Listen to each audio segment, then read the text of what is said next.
Parlons Éco, de la Vigne et des Hommes, Jean-Michel Lamazerolle, RCF Charente.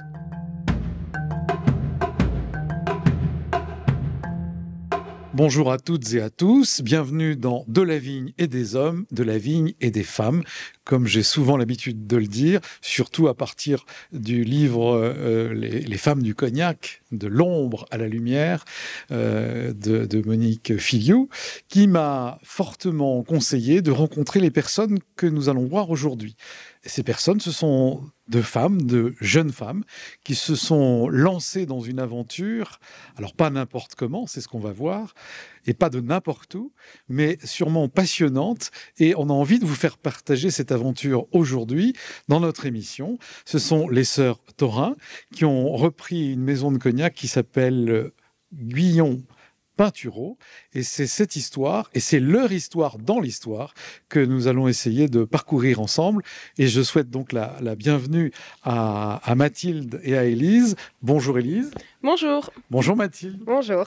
Alors merci de nous accueillir aujourd'hui, et on a envie d'en connaître un petit peu plus. D'abord de nous dire où nous sommes. Nous sommes, je ne l'ai pas dit, mais à Segonzac, donc au cœur de la Grande Champagne, au cœur du cognac. Et vous allez nous dire eh bien, où nous nous trouvons et un peu l'histoire de cette maison. Alors qui veut bien commencer? Mathilde, allons-y.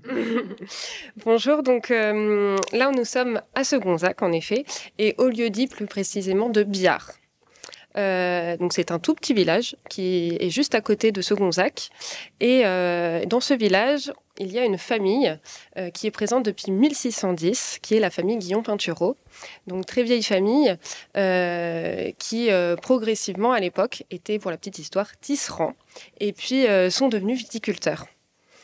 Et donc, la marque Guyon Pinturo, elle est née dans les années 70 via l'union, si vous voulez, on a quelques illustrations. Alors oui, je suis pour nos auditrices et nos auditeurs devant un très beau mur qui a été restauré. Derrière moi, j'ai un magnifique alambic des années 1914 en cuivre superbe. Et là, je suis devant ce mur où il y a des photos d'époque jusqu'à aujourd'hui qui sont accrochées. Voilà, tout à fait. Et donc, ce que l'on peut voir, c'est donc Monsieur Guyon et Madame Pinturo qui se sont rencontrés, et ensemble, ils ont créé la marque Guyon Pinturo. Puis ensuite, leur fille les a accompagnés pour développer justement la marque. Et donc en 2021, fin 2021, avec Élise, toutes les deux entre sœurs, on a décidé donc de reprendre le domaine, puisqu'en fait, la famille a décidé d'arrêter. Et il faut savoir que dans la région, il y a de moins en moins de viticulteurs qui font de la bouteille. La plupart vont vendre donc aux grandes maisons. Et nous, ce qui nous touchait, c'est déjà l'histoire de cette famille, l'historique, le travail qui a été fait jusqu'ici avec passion. Nous, c'est ce qui nous anime aujourd'hui avec Élise.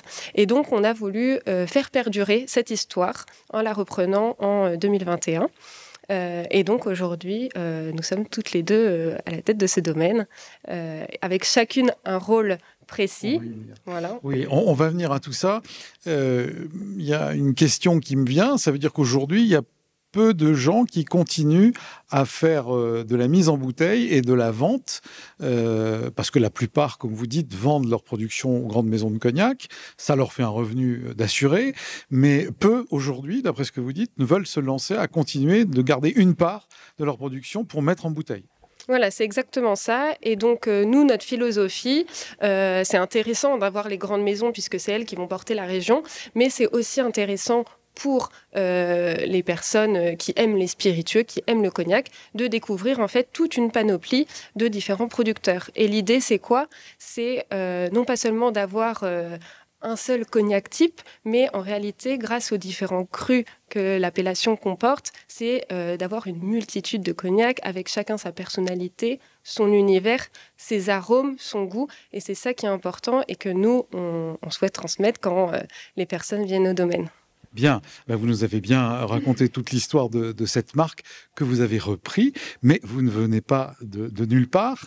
Je vous passerai tout à l'heure la parole. Vous venez d'une famille qui a déjà du cognac. J'ai lu que votre grand-père avait acquis un domaine en 1900. 1948. Et ensuite, vos parents, Nathalie, et il faut que je lise mon petit papier, et Claude, ont repris. Et puis maintenant, ils vous ont passé le flambeau, mais d'une autre façon. Donc, on va voir ça. Donc, qu'est-ce qui se passe en 1948 quand votre grand-père, à Minx, crée un domaine? Oui. En 1948, donc mon grand-père, à l'origine, il faut imaginer, à l'époque, avait fait déjà plein de métiers avant. Certains dans la famille avaient pu travailler dans les grandes maisons, mais personne n'avait de vigne. Et donc, c'est lui, après avoir fait... il a été postier, il a travaillé dans le fioul, bref, il faut imaginer. Il a commencé à acheter son premier lopin de terre et à planter ses premières vignes. Et à la suite de quoi, il a commencé à distiller, à installer son alambic, puis à vieillir ses eaux de vie. L'idée, c'était quoi? C'était au fur et à mesure de créer des cognacs. Et donc, progressivement, ensuite, mon père est arrivé. Et donc, dans les années 90, au moment où il faut savoir que le cognac a connu des hauts et des bas, donc en pleine crise du cognac, et c'est à ce moment-là où mon père a décidé donc de faire de la bouteille sous la marque Claude Thorin. Et suite à ça, donc, mon grand-père avait conservé des très vieilles eaux de vie. Donc, on y viendra tout à l'heure avec la distillation, mais c'est vrai que ce qui est fabuleux dans l'histoire de la famille et dans les familles en général dans le cognac, c'est qu'aujourd'hui, on a des eaux de vie de mon grand-père que l'on a conservées, que mon père aussi a souhaité conserver et n'a pas vendues aussitôt, ce qui nous permet de pouvoir proposer des cognacs qui sont très vieux. Et donc, l'histoire fait que aujourd'hui, nous distillons nous aussi des cognacs que l'on ne verra peut-être jamais en bouteille, mais ce seront les générations futures. Et en 2024, vos parents décident quoi? Je vais passer la parole à Élise. Eh bien, on travaille toujours ensemble, de pair, on mutualise nos connaissances, nos savoirs, et puis évidemment un passage de flambeau où ils nous apprennent les multiples facettes de notre métier, puisque comme on est à la fois producteur, on a notre propre vignoble, nos vignes, donc la culture de la vigne, le savoir-faire de la distillation, du vieillissement, et bien sûr après l'assemblage et tout ce qui est dans le commerce. Voilà, il y a vraiment un passage de flambeau. Très bien, et ce passage de flambeau, notamment ici, eux, ils ont acquis ce domaine quand? Nous sommes à Segonzac. En 2004, donc il faut imaginer, pour ceux qui nous écoutent, on est dans une maison typique charentaise. Quand vous rentrez, vous avez un porche et ensuite vous entrez dans une cour. On va sortir, vous allez continuer à nous raconter. Je vais vous expliquer. Comme ça, moi je pourrais raconter aussi, oui. On a le grand ensemble. Là, on était un peu à côté à la distillerie avec l'alambic. Là, on passe dans une première cour et on va arriver dans la cour maîtresse, je ne sais pas comment on peut dire, la cour principale, le corps de ferme. Et là, vous allez nous décrire un peu les bâtiments où nous nous trouvons. C'est pour ça qu'on fait de la radio en marchant. Mathilde. Donc là, on aperçoit donc ce grand corps de ferme. Et il faut savoir, donc on est vigneron indépendant, on fait tout de la vigne jusqu'à la bouteille. Et quand les gens viennent au domaine, ils viennent aussi chez nous. Pourquoi? Parce que ici, c'est un lieu de travail. Donc, on a la fameuse boutique où on accueille les gens qui veulent venir nous rendre visite, aussi par les activités. Et c'est aussi un lieu de travail. Pourquoi? Puisque le chai qu'on verra tout à l'heure, c'est un chai où on travaille vraiment, c'est pas décoratif. Et c'est aussi le lieu d'habitation de nos parents. Donc, c'est un lieu vraiment de vie où tout s'entremêle. Mais finalement, quand on fait du cognac, finalement, il y a le lien familial et professionnel où tout est mêlé. Et c'est ça aussi qui fait la beauté du métier. Bien, alors Mathilde, vous me donnez, on va s'acheminer jusqu'au chai en passant dans cette très très belle cour pour parler de votre parcours, puisque vous avez fait des études, un bac scientifique, vous avez été à Strasbourg, vous avez fait une école de commerce, vous avez été à HEC à Montréal, vous avez aussi fait un passage à New York, vous avez beaucoup voyagé, vous allez nous raconter un peu votre histoire, vous avez terminé dans la bière quelque part, et maintenant vous êtes dans le cognac. Ça sent très bon. On passe un porche là. Je peux pas hésiter une seconde. Il faut que je parle de ce qu'on ressent quand on est ici. Et on va rentrer pour parler de vous maintenant dans ce chai où on descend, où on a de magnifiques barriques estampillées Guillon Pinturo, Two Sisters Distillateurs, les deux sœurs distillatrices, on va dire, des deux grands tonneaux devant moi avec de très belles planches très épaisses qui servent de table. d'ensemble ou le plan central. Et on va revenir à votre histoire, puisque j'avais commencé par là. Et ensuite, on verra l'histoire de votre sœur Élise. Donc, ce parcours scientifique et ensuite de commerce, comment ça s'est passé tout ça ? Alors, j'ai toujours eu une appétence, on va dire, pour le contact humain. Je savais que j'avais envie de travailler dans le commerce. Après, la question s'est posée sur quoi en particulier. Et c'est vrai que le monde des spiritueux, mais de manière générale, m'a toujours beaucoup plu. Et je me suis aperçue en allant, par exemple, au Canada, où j'ai fait une année à l'école, en allant aussi aux États-Unis, que là, le cognac était vraiment omniprésent, ce qui est moins le cas, bien sûr, en France, mais ce que l'on souhaite développer quand même. Et donc, voilà, il y avait vraiment ce côté-là qui m'est apparu. Et puis, j'ai fait ensuite des stages et des premières expériences dans le monde des spiritueux, de manière large, puisque pour moi, c'était important d'avoir un regard neuf, un regard ouvert sur le monde et non pas uniquement centré sur Cognac. Et ensuite, j'ai atterri dans la bière. Finalement, je suis revenue au moment du Covid en Charente, dans les terres natales. Et j'ai eu l'opportunité de travailler dans un grand groupe de bière. La bière qui est un milieu qui est très intéressant, plutôt décomplexé, où le craft est vraiment de mise, avec tout un tas de variétés de bières. Et ça, c'était très intéressant de pouvoir le vivre en temps réel. Le craft, ça veut dire quoi ? Alors, le craft, oui, ça veut dire artisanal, fait de manière vraiment artisanale. Et suite à cette expérience est venue ensuite donc la possibilité avec Élise de reprendre le domaine. Au départ, j'étais pas censée revenir aussi rapidement, et finalement, c'était l'occasion. C'est pas une occasion qui se présente tous les jours, et surtout le fait de pouvoir travailler en famille. Et je pensais aussi avoir pu acquérir pas mal d'expérience, et donc il était temps de revenir à la maison. Alors, et vos parents, ils ont dit quoi ? Et nos parents nous ont toujours poussés à faire vraiment ce qui nous animait. À pas nous mettre de barrières, et donc pour eux, au contraire, ils nous ont encouragés. Ils ont toujours été finalement dans la logique de ce que on a toujours voulu, et donc ils étaient en accord avec ce qu'on voulait. Bien, merci pour ce témoignage plus personnel, Mathilde. Maintenant, Élise, alors vous. Bac scientifique également, et puis je vois école d'ingénieur à Purpan, donc à côté de Toulouse, enfin c'est Toulouse d'ailleurs, pendant 5 ans, donc ingénieur agronome, et voyage notamment en Argentine, vous avez été à Vancouver, et vous avez fait plein de choses, et c'est en 2020 que vous êtes ingénieur agronome. Alors racontez-nous à votre tour votre histoire. Alors, comme Mathilde, j'ai pu voyager et finalement, j'ai eu le même ressenti que le cognac avait une très belle image, très connue à travers le monde, et je me suis dit que moi aussi, j'avais envie de mettre ma petite patte à toute cette belle image, d'autant plus que, évidemment, nos parents sont producteurs, donc je me suis dit c'est tout à fait naturel de revenir. Et donc, après mes diverses expériences, je suis revenue, juste après mes études, travailler au domaine familial. Alors, qui dit travailler au domaine familial, c'est travailler en famille, c'est travailler sans doute avec aussi des gens qui sont employés de la maison. Comment est-ce que... Et vous êtes carrément dans la vigne aussi, sûrement, en tant qu'ingénieur agronome, je suppose, et que vous vous complétez parfaitement, la partie commerciale, certes, puis la partie fabrication. Et quand je dis fabrication, je devrais plutôt dire élevage, puisque vous êtes des vigneronnes indépendantes, j'ai lu. Donc, le mot est important. Et comment est-ce que vous avez été reçu dans ce monde d'hommes, même si ça s'ouvre davantage et que c'est peut-être moins décomplexé que la partie bière dont vous parliez tout à l'heure? J'ai pas eu de sentiments négatifs, on a été très bien reçus. On a tous dans le monde du cognac vraiment un amour pour ce produit, et on a envie tous de le faire grandir et développer.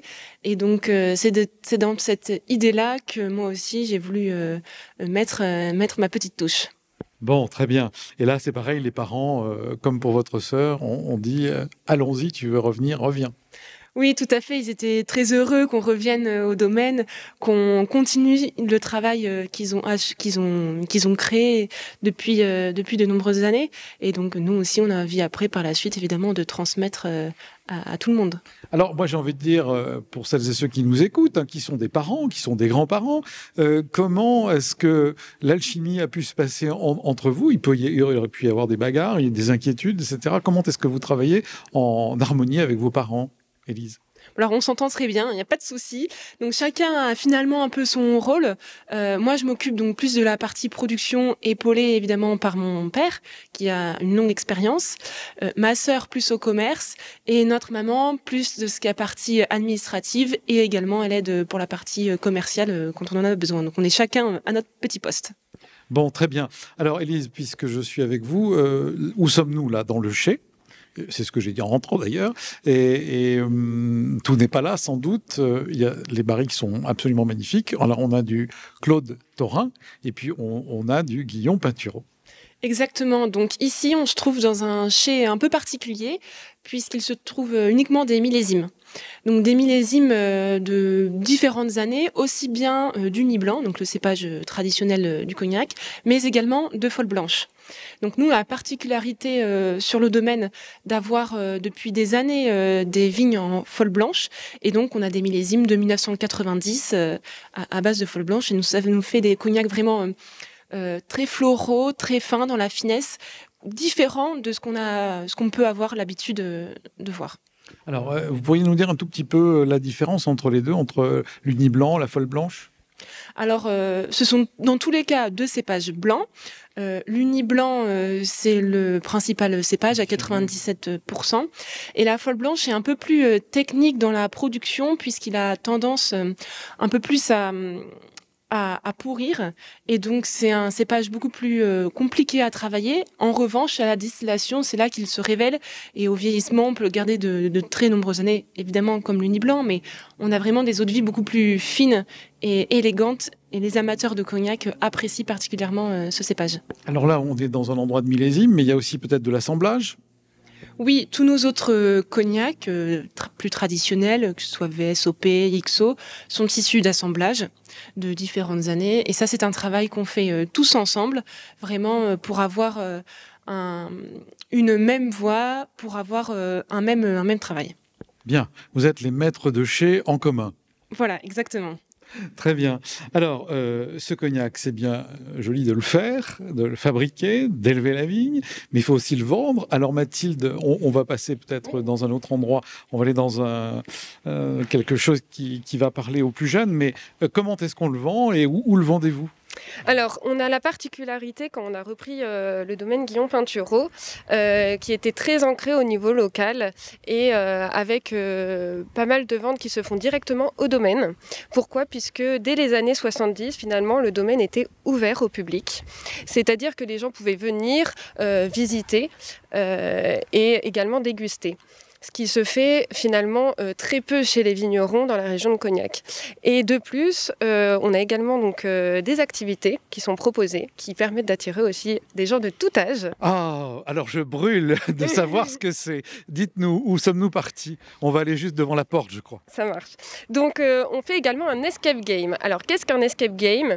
C'est vous êtes enfermé dans une pièce où vous avez 1 heure pour résoudre des énigmes. Et le thème, bien sûr, est le cognac. Donc, vous avez 1 heure pour retrouver, voilà, c'est tout à fait ici, pour retrouver la recette du cognac de Joseph. Et cette énigme se passe dans l'ancienne pièce des vendangeurs de l'époque. Donc, elle est vraiment dans son jus. Et l'idée, donc, c'est de manière ludique de s'amuser, que ce soit en famille, entre amis, de résoudre les énigmes. Donc, qui permettent d'en apprendre davantage sur le cognac. Donc, que l'on soit expert du cognac ou débutant, on peut réussir à le faire. L'idée, c'est vraiment de s'amuser et d'apprendre de la vigne jusqu'à la bouteille, les différentes étapes en s'amusant. Alors, on peut être combien dans cette pièce où je ne peux pas rentrer parce que sinon, ça va déflorer le bel endroit. Je vois juste local sous surveillance vidéo. Alors, combien peut-on être si on veut venir jouer et comprendre à travers cette expérience d'escape game ? Alors, on peut participer à partir de 4 personnes et jusqu'à 10 personnes. Voilà. Bon, alors à ce moment-là, il faut vous appeler, prendre rendez-vous, je suppose. Tout à fait. Donc soit on a un site internet, donc Cognac Guillon Pinturo, ou sinon vous nous appelez directement et après il suffit de réserver. Alors là, on va se rendre à la boutique. Oui, donc on a également une boutique au domaine où on peut venir en semaine, du lundi au samedi, déguster nos pinots et nos cognacs, puisqu'on ne fait pas que du cognac, on fait également du pinot des Charentes. Oui, c'est important que vous en parliez parce qu'on parle surtout du cognac, mais il y a aussi tout le pinot qui est aussi assez connu finalement. Alors peut-être moins aux États-Unis que le cognac, mais en tout cas qui est connu chez nous. Tout à fait. Et la particularité, on fait du pinot blanc, mais on fait aussi du pinot rosé, qui est un peu moins connu, et surtout avec des longs vieillissements. Donc des pinots qui peuvent avoir plus de 30 ans, que l'on fait vieillir en général dans des vieux fûts de cognac. Bien, on parlait, je vous disais, où est-ce que on peut venir acheter ici, bien sûr, mais vous exportez, vous allez à l'étranger, comment ça se passe, Mathilde ? On est également présent donc, chez des cavistes en France et également à l'export, donc principalement en Europe et aux États-Unis. Voilà. Et l'idée, ça va être de développer ça encore davantage. D'accord. Alors là, on se trouve dans une très très belle pièce avec une très ancienne poutre qui est restée de l'ancienne bâtisse et ensuite vous y avez adjoint des poutres un peu plus neuves car je pense que le plafond était passé à travers, comme on dit chez nous. Tout a été nettoyé, sablé et jointé. C'est un endroit doux, agréable, et on a une grande cheminée avec encore des portraits, les portraits des Guillon Pinturo, et puis des photos anciennes d'alambic jusqu'à aujourd'hui, un peu le même principe. La cheminée avec les belles pierres blanches en calcaire, et puis évidemment l'exposition de vos différents produits. Alors peut-être on va demander à Élise de nous parler un peu des produits, de ce que je vois sur le buffet ici devant moi. Donc, c'est votre marque, hein ? Oui, tout à fait. Donc devant nous, nous avons les pinots Claude Thorin. Alors là, c'est votre papa. Voilà. Et donc ces pinots, nous avons la particularité de faire des pinots millésimés à base de colombard. Donc le colombard, c'est un cépage qui permet de faire des pinots un peu acidulés, ce qui nous permet d'avoir un bon équilibre et de ne pas être sur la lourdeur. Voilà, donc on a des pinots blancs, des pinots rouges, et après on a des différences de vieillissement du par les millésimes. Donc là, c'est vous aussi qui, j'allais dire, accompagnez le travail sur le pinot de la vigne jusqu'à la bouteille ? Oui, c'est ça. Donc évidemment, on a des produits qui ont été produits par notre grand-père, notre papa au début de sa carrière, et donc ensuite les jeunes pinots que là nous avons produits et on fait et on commercialise toute cette gamme. Alors pour ceux qui ne le sauraient pas encore, le cognac, il y a 2 chauffes, etc. Et on va faire vieillir dans les fûts. Et puis ça va prendre cette couleur et ce tanin. Et le pinot, vous pouvez nous dire en 2 mots comment on fait le pinot ? Alors c'est du mou de cognac, du mou de jus de raisin. Jus de raisin, voilà. Juste vendanger. Voilà, auquel on ajoute du cognac. Donc c'est là le lien entre pinot et cognac. Et on le met aussi dans des fûts. Oui, on met également dans des fûts. Une fois l'assemblage effectué, on met directement en fût de chêne et on laisse vieillir un nombre d'années qu'on en souhaite. D'accord. Alors maintenant, je vais passer la parole à votre sœur Mathilde pour la partie cognac. Donc, qu'est-ce qu'on a devant les yeux ? Donc là, on a les cognacs Claude Thorin. Donc la différence, ça va être le vieillissement. Et là, on voit justement ce dont Élise nous parlait tout à l'heure, la fameuse aussi folle blanche. Donc celle-ci qui est très rare, c'est à peine 1% du vignoble. Et donc c'est notre grand-père qui a initié le mouvement à l'origine. Et donc aujourd'hui, on propose une folle blanche, un lot 90, qui est une très vieille folle blanche et qui là va plaire vraiment aux amateurs de cognac. Alors, et les cognacs Pinturo, ils sont où ? Ah, ils sont là. Parce que j'ai dit, enfin, je vois les cognacs de papa. Alors maintenant, ça, c'est vous, même si toute la famille y met la patte, hein, mais c'est votre marque à toutes les deux. Alors, racontez-nous un peu, là aussi, ce que nous avons vers cette belle étagère faite avec du cuivre et des petits morceaux d'alambic pour soutenir les planches où il y a vos très belles bouteilles. Parlez-nous un peu du packaging et du contenu. Alors, quand on a repris donc fin 2021 le domaine, on a décidé donc l'année dernière de revoir la présentation pour mettre un petit peu notre patte et surtout marquer le fait que dans la région de Cognac, c'est vrai que ça reste quand même très masculin et on a voulu un peu féminiser ça.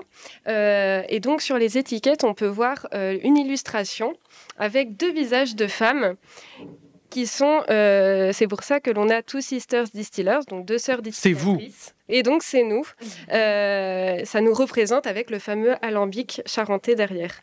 Donc l'idée, voilà, ça a été vraiment d'avoir une présentation qui reste dans la fraîcheur, tout en gardant ce côté authentique du produit, du cognac, ce qui est très important. Et donc là aussi, on a différents vieillissements.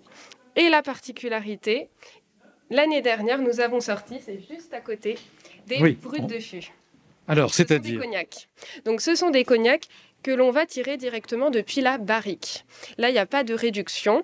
Donc, c'est vraiment, ils sont un petit peu plus forts que les cognacs traditionnels, qui sont à 40 degrés en général. Ceux-là sont plutôt autour de 50 degrés. Et en plus de ça, on a sélectionné, donc ça, c'est Élie surtout qui a sélectionné les barriques. Après, on le fait souvent ensemble. Et on a prélevé directement depuis la barrique. Donc, ce sont des millésimes, une seule et même année. Et donc, cette barrique qui a été sélectionnée, on la met directement en bouteille. Oui, vous vous approchez du tonneau et vous remplissez vos carafes, qui sont des carafes pas rondes et féminines. Enfin, féminines, ça peut convenir à tout le monde, hein, sans aucun problème. C'est parce qu'il y a votre tête dessus aussi. Mais celles-ci sont carrées. Tout à fait, parce qu'on a voulu rappeler ce côté brut de fût. Donc, des carafes, on les a voulu plutôt brutes. Et on a rajouté également un pochon. Ce pochon, c'est un pochon en coton qui rappelle, sous la bonde de la barrique, on a cette fameuse toile en tissu, en coton.